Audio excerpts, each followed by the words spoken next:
Hello everybody. So I'm going to be recording my student-led discussion today.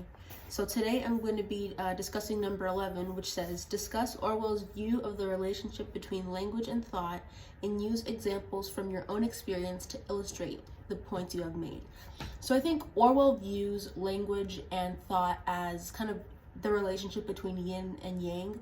Basically I guess not in the aspect that they're opposites, but kind of the aspect that one can't exist without the other. So I think, Orwell thinks that without language, you can't really have coherent thoughts. And I see that illustrated in a few points in the book. The first one is on page 52, and Sim is talking to Winston about Newspeak, and he says, "Don't you see that the whole aim of Newspeak is to narrow the range of thought? In the end, we shall make thought crime literally impossible because there will be no words in which to express it." So this paragraph basically sums up the reason that the party has even implemented Newspeak. It's basically a shortened version of English, and the reason that it's used is to narrow the range of thought. So here you can see Orwell's thoughts portrayed as if you don't have language, if you don't have the words to portray a thought, you can't think them.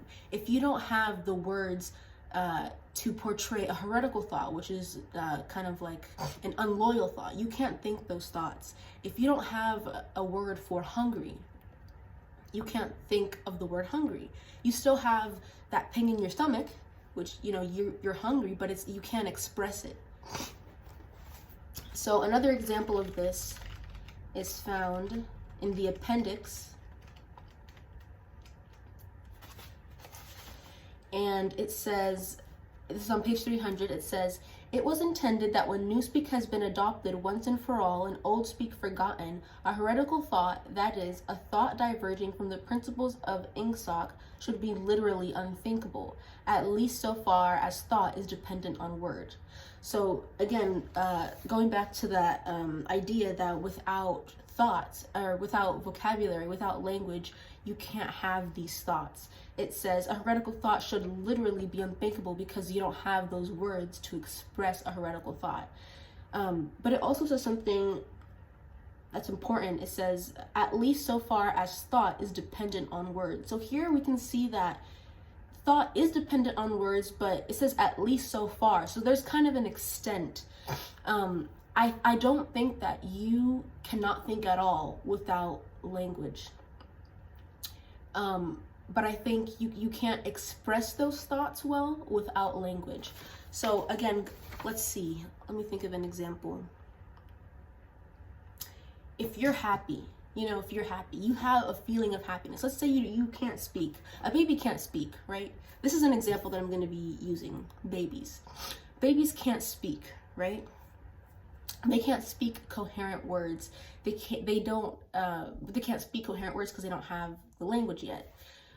But if a baby's happy, even though it can't express with words that it's happy, even though it can't say, "I'm so happy, I'm excited," it claps, it jumps, it'll squeal. And so that just the fact that it doesn't have the word for happy doesn't negate the fact that it is happy. So I think there's an extent to the fact that thought depends on language.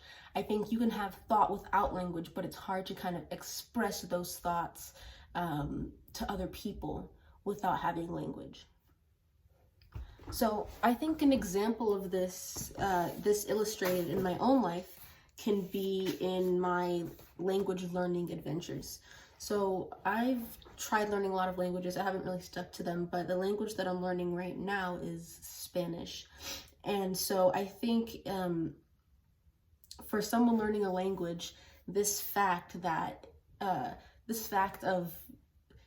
it's hard to portray thoughts without having language really comes into play here. So I know certain words in Spanish. I can put together certain sentences, but I'm definitely not fluent, and I don't have because I don't have all the vocabulary, all the language necessary to be fluent. So it's really hard to portray what I'm thinking. You know, that is what language is all about, you know, to portray your thoughts.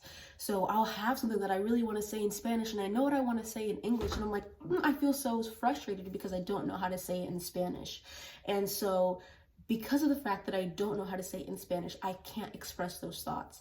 I still have those thoughts in English, I still have those feelings, but I can't portray them because of the fact that I don't have the language for that. So I think, again, that kind of goes back to the book here, where it's talking about if you don't have these words to portray your feelings and thoughts, you can't express them. You know, that doesn't, I mean, you can still feel them, but you can't really express them. And what's the point of feeling something but just keeping it to yourself and not expressing it? That's the whole point of language.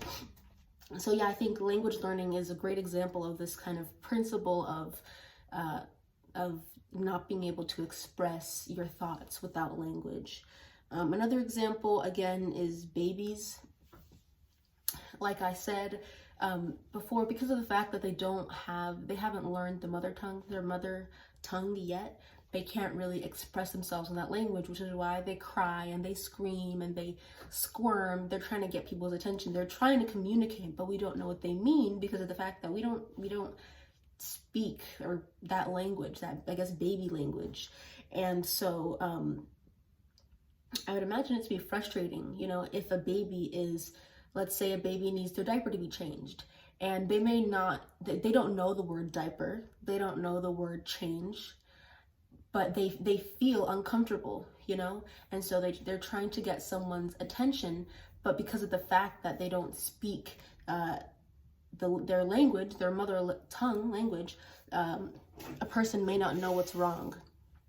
And so again, I think that goes back to the fact that, you know, if you don't have language, you can't express thoughts. And so the more someone takes away language, the less thought you can express, which is the whole, you know, principle of Newspeak, which is the whole reason why they even implemented Newspeak. By diminishing language, you're diminishing the range of thought. You're diminishing how much you can think and how much you can express. So yeah, that's my student-led discussion on Orwell's relationship between language and thought. And I hope you guys have a good day. Thank you.